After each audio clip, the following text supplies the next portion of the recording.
Hi folks, welcome to the channel. Welcome to HUGHROCKO on location. This week we have Martin Brookes, extraordinary drummer there over here from FIREFLY. So I'm going to ask him some questions about his musical life. Let's see what happens. Okay Martin, who are your influences as in drummer-wise? My drummer influences, I think, I'll go in chronological order because it's the simplest way I can It's go. a big word. Yeah, I know, a drummer with big words. I think the first drummer that I became aware of, I think, was Stuart Copeland from The Police. Alright, yeah. Yeah. Awesome.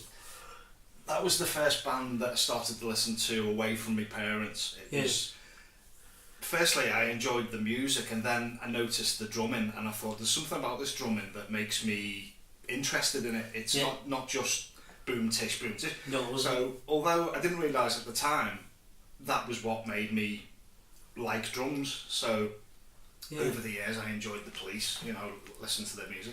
Yep. And then a couple of years later, say 3 or 4 years later, I discovered Queen and totally got obsessed with their music from start to finish. And it was round about 1986 I saw Queen live at Wembley. And that was like the first major gig that I saw on the telly. You know, we recorded it, it was like this major thing. So I watched that religiously every day. I had me drumsticks, I used to play in my bedroom on pillows and just play along to, you know, I knew every beat of that gig. So Roger, you know, that was like my second influence. And then after that we come to the wonderful Mark Brookes from Big Country.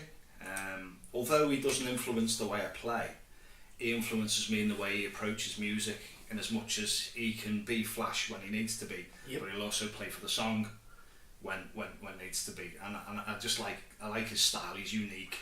He's not over flash. Yeah, he's very unique. Yeah, you know, and I you know, got really into Big Country. The whole ethos of the band, Stuart Adamson, you know, sorely missed, but you know, what a band.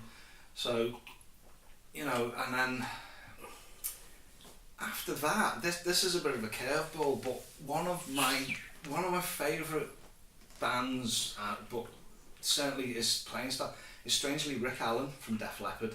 Yeah. You know, okay, he's definitely got a unique style, you know, but his determination to overcome adversity is amazing, you know, you know, after his accident.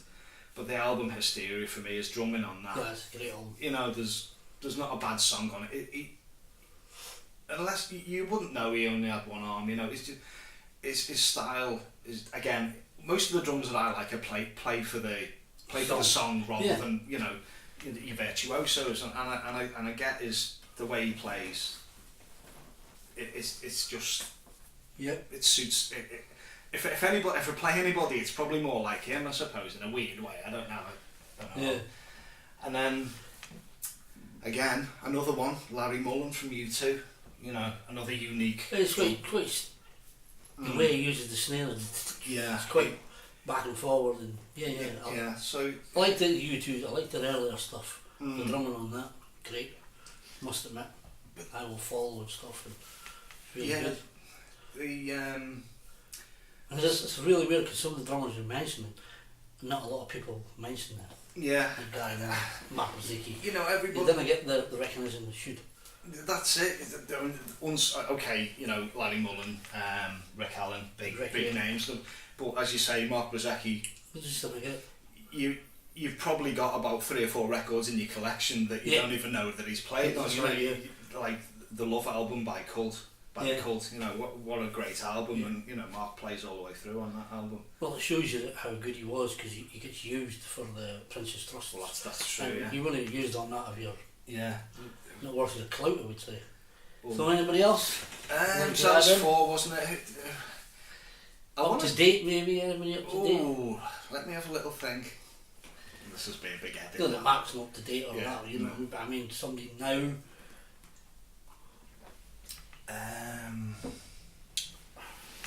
There's that many, to be honest. There's a few that are to be used. Go on, yeah, and I think, right.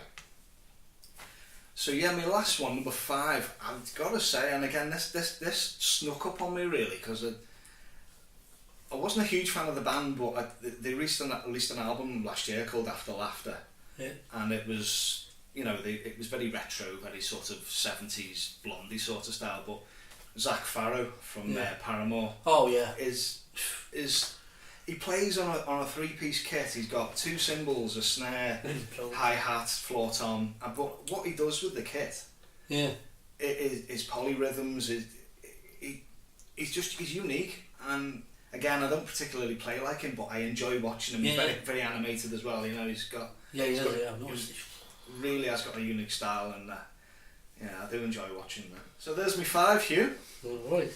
Okay, what is your go-to band right at this moment in time? If you had to come home from work and say, for a hard day, got to listen to this, what is your go-to band? Go-to band at the moment? Ooh. Right, okay. What I'm listening to at this moment in time is, it's actually a soundtrack album from the film A Star Is Born. Alright. Yeah, you know, Bradley Cooper. What do you mean anyway? Yeah, oh, he's in The Hangover. That's it. Yeah, That's Bradley Cooper from The Hangover movies. I haven't seen it, but and Lady Gaga. It's a weird combination, but the music is just so spiritual, and it just really connected with me. Yeah. So at the moment I'm listening to that soundtrack, but also I'm listening to Paramore quite a lot at the moment. I'm listening to Haim, their most recent album. Again, I've seen some of them on YouTube. Really. A very sort of drum centric band. You know, they all play percussion. You know, and that really appeals to me. That plus I've always liked bands that do that. Yeah. I enjoy seeing Level 42. They are doing. You know, they've all done that. It's just something about it. It's brilliant. Well, Pete's drumming with Level 42. Oh yeah. Yeah, Pete's very big, and he's such a, you know, he's a drummer and a percussionist at the same time. It's like he's got 4 arms. The guy, you know. I watched him the other day doing sound check with Level 42. I was amazing. Like, he's amazing. He is such an different level there. Level 42. Yeah, Level 42. Anyway, so have you ever been fired from a band? I know this is a strange question to ask some people. Well, I know we've all had our ups and downs and things. So come on, have you ever been fired from a band? Do you know, I was, and it purely was my fault, but long time ago, I was in an originals band, and I was okay with it. I was happy, but it was going down a road that I didn't want to go down. It was very sort of Manchester-ish, you know, 80s sort of style.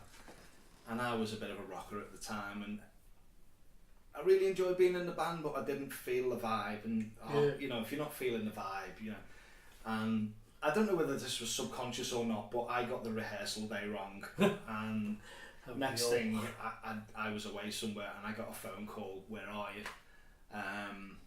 And I'm like, I'm in Liverpool. Well, you're supposed to be rehearsing. And I was like, are we? Oh. So the phone goes down, and then the next day I get a phone call off the guitarist. Unfortunately, you know, we don't think things are working out. You know, you're a really nice guy, but we're gonna have to let you go. Yeah.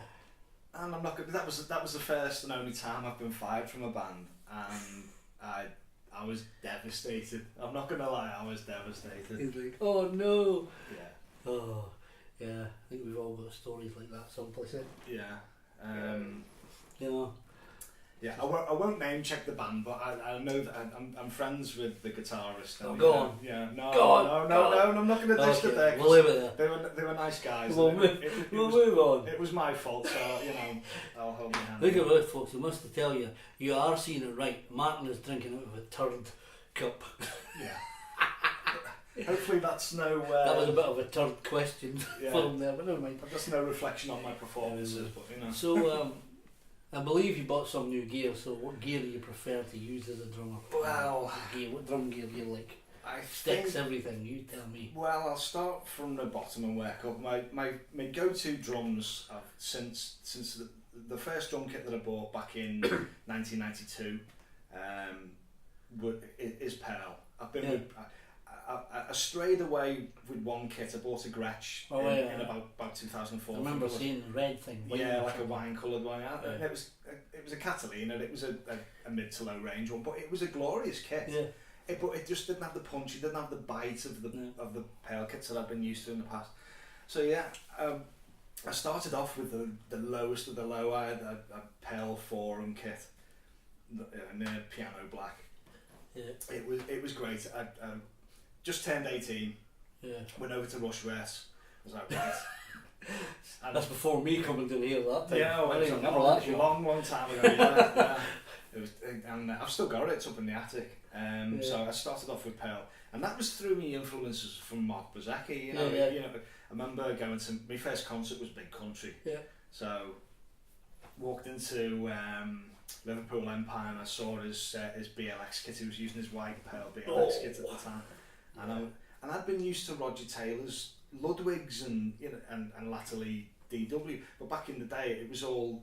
And I liked his drum kits, but I thought they were old fashioned. Maybe they were, but when I saw Mark's, it just looked like something I wanted. So Roger will have the bottoms off like film. Yeah, it was. And there's rotor tones away over here and awkward place where everybody else. And that was the other thing as well. If you wanted the Ludwig drum kit, even now they're expensive kits. But Pearl was accessible.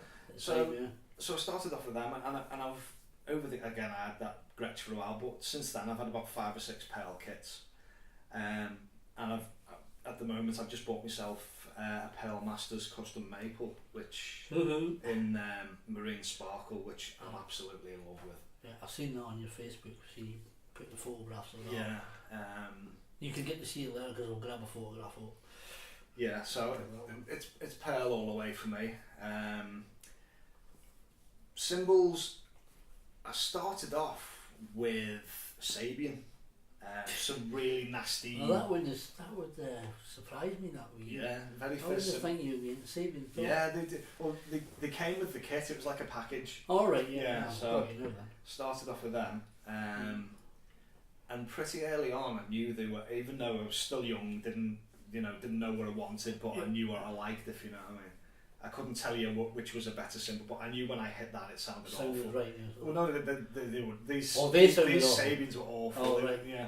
So sounded like an anvil. They did. Honestly, I've heard that saying before. Yeah. Someplace. Like an anvil. It's like an anvil. So I went over to the Dramatic actually.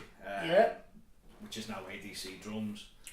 I've been in there, yes. It's pretty small though, isn't it? Yeah, but they've got so much good gear. They've got great gear, yeah. And Andy always looks after you. I mean, I've walked into some big drum shops and you think, can they be good gear? It's nice gear. Yeah, oh yeah. I tend to come out of there with empty pockets when I go out. We've still got to go to Drum 1 yet. Well, that's true, yeah. You know, we've still got to go there and maybe try and get there. I think the kits in there will be something else. Yeah. Anyway. So I went into the Dramatic, and they had all these pasty cymbals in there, and I didn't go, oh, I'm going to have pasty, but I went over to this one and I hit it and I was like, oh, I like the sound of that, and that was my first. It was a ride cymbal. It was my 20-inch ride cymbal. It was a pasty 2002 sound reflection, and I still use that to this day because it's a gorgeous sounding cymbal. It'll crash, it'll wash, it'll ping, it does everything, and I've never needed to replace that one. So that was me. I basically went through my kit. You know, when you're young, you can't afford to replace them all in one go. So there's one. So worse now. So I went over. Finally, they reintroduced the Pasty 2002 series. So I started. So the rest of the kit was all Pasty 2002. Absolutely loved them. Used them for about 20 years, and then beginning of this year, I cracked my 17-inch crash. Absolutely devastated. Absolutely devastated. So I looked about a bit and I took some recommendations from some fellow drummers, and I was recommended Istanbul cymbals. Oh, they're nice. Yeah. And I was a bit like, oh, but I like my pasties. They used them back in the 80s. Yeah, they are really good. In the 80s. Yeah. Oh, but no. So I went along and played them, and for the price of them as well, you know, they're so great value. Well, the brothers of they're part of the Zildjian family, aren't they? I think they split, didn't they? And there's something like that. Yeah. Something like that. Yeah. But for literally half the price of a pasty, you've got a professional cymbal. Yeah. That I'm using. I was using 17 and 19 crashes, but I've gone back down to 16 and 18 crashes now, just because I'm not playing as much rock as I used to, because Firefly is a bit more pop sort of orientated. Yeah. So I tried to rein some of the sounds and just make it a bit tighter. Right. Yeah, yeah. So I've gone to the smaller sizes, and they fit in with the pasties really well, you know. And so good stuff. Yeah. So that's what else are you using? Sticks. Really? Sticks. I used Vic Firth for years, but a good friend of mine, a good drummer, uses Pro Mark, and I got to use his sticks a couple of times, and I thought, actually I might try these. These just feel a little bit nicer in my hands. So the past couple of years I've been using Pro Mark 5As. You know, I've never sort of ventured away from there's your first pair of drumsticks. That'll do. Actually, I tell a lie, for a while I was using Steve Gadd signature sticks, believe it or not. Did you not try out the oak ones as well? Oh, they were still 5A. I thought you mentioned that. Yeah, still 5A profile, but with a different wood. How were they? Were they okay? Great, brilliant. Deal. Expensive. Yeah. There you go, that'll be why. Yeah. Oh. And I found with them, they'd last 10 gigs or they'd break on the first song, you know. That's not happening. But you know where you are with Hickory, you know. They do the job and everything's fine. So I'm using Pro Mark 5As at the moment. Yeah. Everything's changed. I used on my drum heads, I used Remo forever. Forever, yeah. Absolute forever. But this new kit came with Evans G2 heads on them. Oh, nice. And my first reaction was, I've got to get them off. Got to get me Emperor coateds on it, you know, and my Ambassador coated bottoms. But I would pick the kit up on a Thursday and I had a gig on a Friday, so I didn't have time to change them. So I turned up to the gig, mic'd it on, and I played them. And I had them in my ears, and I was like, these sound... Really plays the hear your drums. Well, they're only small. Hello, you mean. I had them in my ears. Yeah. Your in-ears. Yeah. And I tuned them a little bit, and they sound great. They sing. They absolutely sing. So, I bet you. as much as I had Remo running through me, now it's like, well, actually, Evans bloody got drum heads. You know? Good stuff. Haven't you went hybrid? We bought an Oasis Sample Pad Pro at first, which is a bit of a budget one. Yeah. I fell out of love with that fairly quickly. It was cross-triggering. The playing surface was like hitting that table. It was just... So we decided to bite the bullet and we bought a Yamaha DTX Multi-12 sample pad. Now that is something else. The dogs. It's gorgeous to play. I've brought in a secondary kick pedals now, so when we play some of the pop songs, I'll literally play the pad and the kick and leave the acoustic kit alone. So the possibilities are just endless. Aren't they? You know, certain songs I'll trigger a loop. Certain songs it'll just be. I mean, we do George Ezra, so I've got the horse sound coming in. But not only that, because the quality of the samples aren't that good, I've added in splashes and chinas. Yeah. You know, so it's almost like I've got an extra kit. I use a EZ drummer too, and it's like the drummer's played. Yeah. It's just like you listen back and you go, I could have played that. It's just unreal. It says something, doesn't it? When seasoned drummers like us will listen to something that's been recorded in EZ drummer, and sometimes you can't. Is that programmed or is that a real drummer? It's just amazing. That was the turning point for me, because I shied away from it for so long. I was like, well, no, electronic kits are for kids in bedrooms and recording albums, but it's not really an electronic kit now, though. It's been played in the studio by pros, and the quality. Well, yeah, but if you use an electronic kit in a live situation or a recording situation, you even now you can't tell. No. But as you say, samples on these albums. Years ago you could. Yeah. But now, like when the Simmons came out and stuff. Yeah. Even though it was good when it was used with Howard Jones and that, it was still now you go, well, that's a bit electronic. They sounded electronic and they were specifically. Whereas now you can't tell. It sounds like a maple snare or you're like, wow. And the sensitivity on the M12, you can do rim shots on it. You can really accent a snare roll on it. And 5 years ago, I'd have been like, no. But now, on the dance songs, you know, we do a lot of dance songs. So we can have the really tight pop, punchy sound, and then we can go and do a bit of rock, and I'm back on the acoustic kit, and you know, it's everything in between. It's a lot of hard work. Yeah. Setting it up and getting it how you want it, but I think the rewards are, you know, endless, really. Mm-hmm. Good stuff. Do you still enjoy doing gigs as much as you do now as what you did when you first started? Not a simple answer. No. I enjoy it for different things. I think when you first start out, it's just like it's the nervous energy, isn't it? It's like, oh my god, I'm finally getting out there and I'm doing visiting the toilet 3 times. Yeah, do you know? Oh man! Funny you should say that, but yeah, there is a thing called a gig poo. You know? Now you can go on. Now I enjoy it for. Back in the day, it was all the energy. Oh, we're getting out there, people are getting to see it. Now I enjoy the social side of it as much as I enjoy the playing. You know, being in a band. Being in a band with friends is so important to me. It's got to be friends, because there's nothing worse being in a band and can't get on. Yeah. I've been there myself. I have done myself. So. And I find myself that when I've left that band, I get on great with these people. Yeah. Well, it's just that we didn't seem to suit in the band. Yeah. I don't mention the names or nothing, but once I left the band, I think, actually, he's really cool. Yeah, I've done that. But in the band, we just sort of clash. Yeah, I know. It's the way the world is, isn't it? Yeah. You know, and there's the respect there as well, which is nice. So yeah, I still enjoy gigging. Yeah. I don't like the load in and the load out. That's why you want to be professional. Yeah. Roadies. You know, I had that back in the 80s, and let me tell you, it was fantastic. Yeah, I've been lucky enough to have a guy help us out.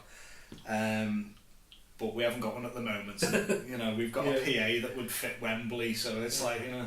Is it an H&K or something? Or H and HK, yeah. We use a Mackie desk as well.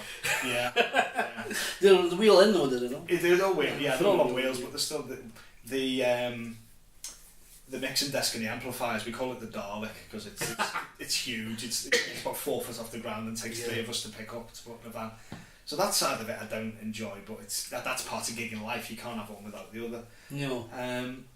I enjoy my own playing as a drummer now more than I used to. Whereas in the past I'd sort of concentrate on what everybody else was doing rather than what I was doing. Now I can sort of just play for what's going to happen. And just play for myself and play within the unit without having to overthink it too much. I always enjoy being in a band, like probably yourself.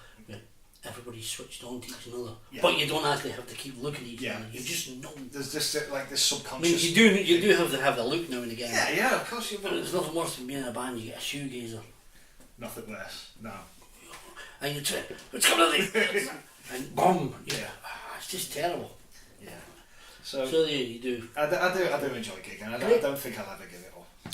Now I'm going to ask you this question, and it's up to you how you answer it. Okay. Have you got any funny stories? It could be dirty ones, it could be clean ones. People on YouTube have heard of all of them, I'm sure. So any funny stories that's happened to you or the lads or whatever in a band?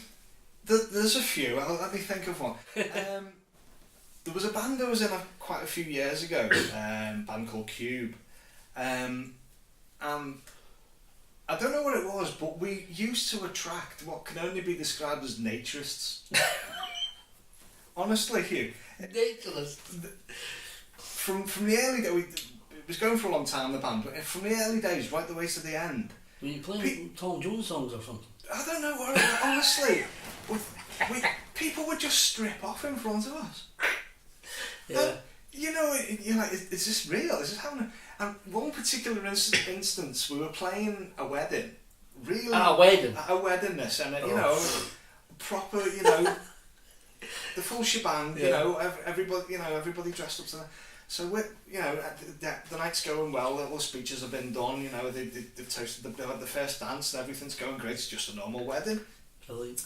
So playing away, second set, I think it was, and I was in my little zone as you do when you're playing. Yeah. And I just was aware that the rest of the band were not feeling. They were a bit. Something was right. So I looked at one of the guitarists, and he looked at me and he just nodded in front of the stage, and I was like, and there was I think there was about 4 or 5 people who had stripped off naked. and they were just there was one guy and his wife. I assume it was his wife. Hopefully it was his wife. With jiving in front of us, absolutely butt naked. Oh man. So you sort of go, okay, so that's where we are. But next second, there's this guy body popping, doing the caterpillar across the front of the stage. I just saw this bare white arse going past me. Oh my god. The singer's forgetting his words, you know, we're all trying to be serious because obviously it must be natural to them. You know, so brilliant. That one was, that will always stick out in my mind. Definitely. Well, and I then, wouldn't say it would, yeah. and then sure. we did a gig in a pub in Liverpool, and this guy was on his stag night. And it must be the wedding thing. He'd always go funny. And then the next thing, he strips off, and he's there all night, mate. I was like, what is it with this band? It attracts people. Yeah, and another one, we did a gig in Wales, I can't remember the name of the pub, and this guy, absolutely drunk out of his mind, decides to come up on the stage. He must have just seen the film Step Brothers. Seen that film where he I've seen that one. To teabag his step yeah, brothers drunkard. So this guy decides he wants to come and teabag me drunkard. So you know, obviously, I was like, yeah, feel free, come on. Well, you let him. Yeah, so it's one of the few times I've actually stopped the song, and I politely escorted him off the stage. I won't tell you what I had hold of when I was dragging him off the stage, but he was screeching quite high.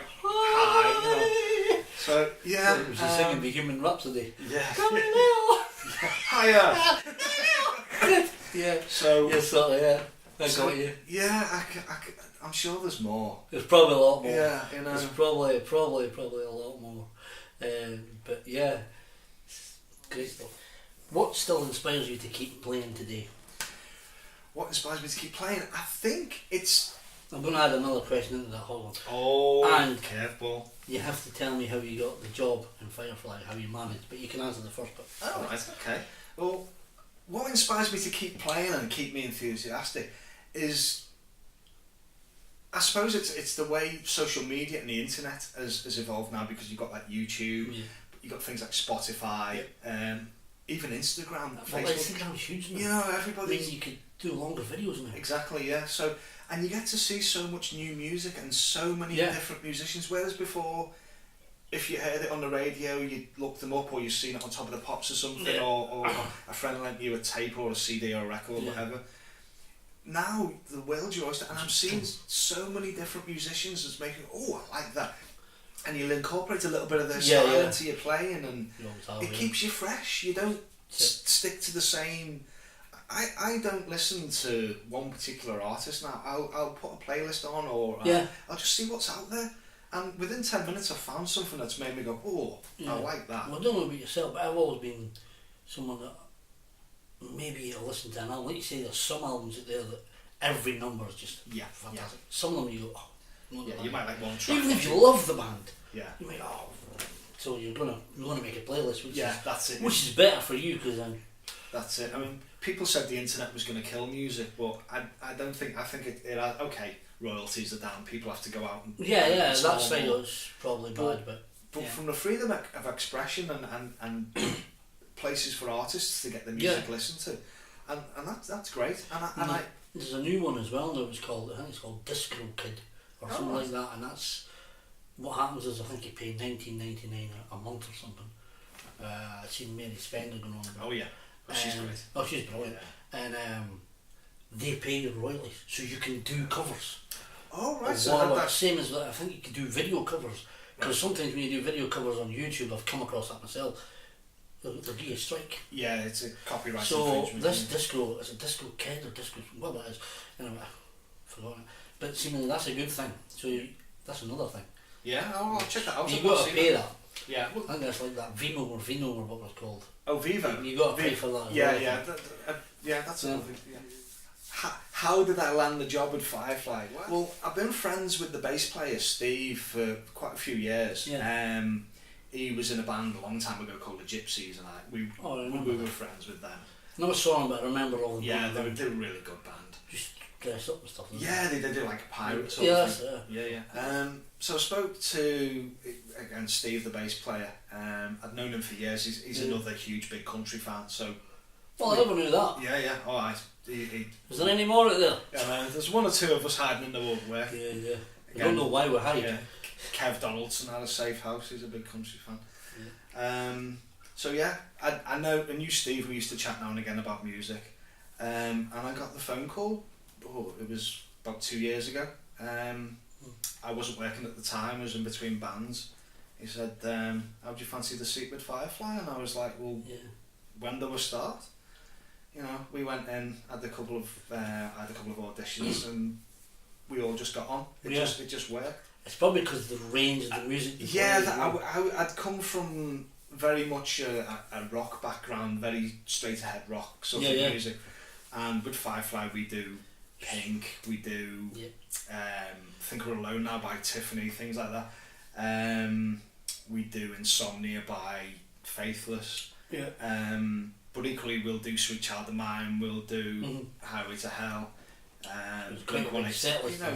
So 1 minute I'm playing a pop song, you know, Boots and Cats, and the next thing I'm Boots and Cats, you know, rocking away doing a rock song. So I think you do the Proclaimers as well. Yeah, we do. Yeah, no Scottish voice. No, it's his voice at all. No. No. So yeah, it took a couple of weeks, but once we got it, you know, and we're a little tight knit family now. You know, yeah. We're all. Well, I see that from your Instagram photographs, Facebook, whatever. We're good. They're always acting stupid. Yeah. Well, what do you do? That goes back to what I was saying earlier. The social side of it for me is just as important as getting playing, you know. Yeah, definitely. Yeah. And you seem to have a good following around here. Yeah, we're really busy. Not that I've seen you yet. I've seen all the videos, and I keep saying definitely want to come and see you. Definitely. Even the wife wants to see the band as well. She said that to me. She'd love to see the Firefly World. Firefly World. Check us out on all the social media. Well, it's been great looking into your life. No, that's been interesting. Your musical side of it and some funny stories there. So, Martin Brookes of Firefly, I'm going to say thank you. Thank you very much for thanks for having me. The interview, and I'll see you guys the next time on HUGHROCKO Interviews on Location. Take care, peeps. Bye.